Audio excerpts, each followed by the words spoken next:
Жетегіш шайлау округу Малиев. Урматтуу кесиптештер, урматтуу кыргызстандыктар. Мына парламент иштегенден бери 5 ай өтүп атат. Ошо ай сайын ушу маселени көтөрүп турам. Кумтордон Жетегөз менен ошо Тоң районуна бир нерсе бөлүп бергиле депчи. Ошол. Бирок тилекке каршы өкмөтүбүз атаандашып, магабы же билбейм, элгеби ошол токтомду Нарын облусуна чыгарып атат, жардам берилсин депчи. Нарын облусунун эмне тиешеси бар Кумторго? Ошон үчүн урматтуу төрага, мен сизден суранам. Ушул маселени күн тартибине киргизип, өкмөттүн башчысы Жапаров отставкага кетсин. Ушул маселе боюнча. Бул туура эмес токтом алган үчүн ошол уяты болсо өзү кетсин, уяты болбосо президентке кайрылам, өкмөт болсо отставкага кетсин. Бул туура эмес.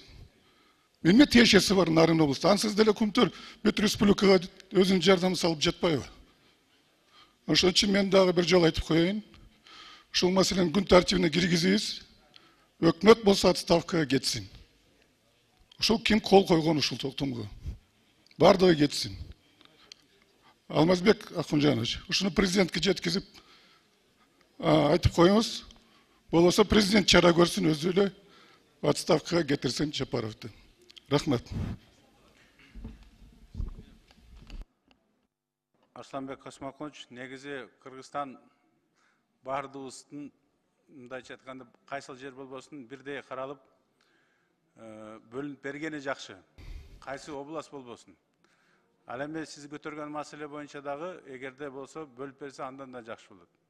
Ошондуктан мындай парламенттин жалпы атына сөз тийип калбасын, биз бөлгөндөй болбойлу. Ошондон бир аз биз тактоо киргизип койсок. 5-чи микрофон. Кечиресиз, урматтуу төрага. Бул сөзүңүздү мен кабыл албайм. Ансыз деле бюджетке берип атат.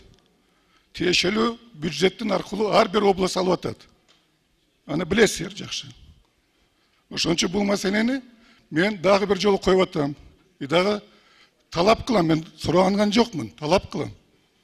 Өкмөт отставкага кетсин деп талап кылып атам.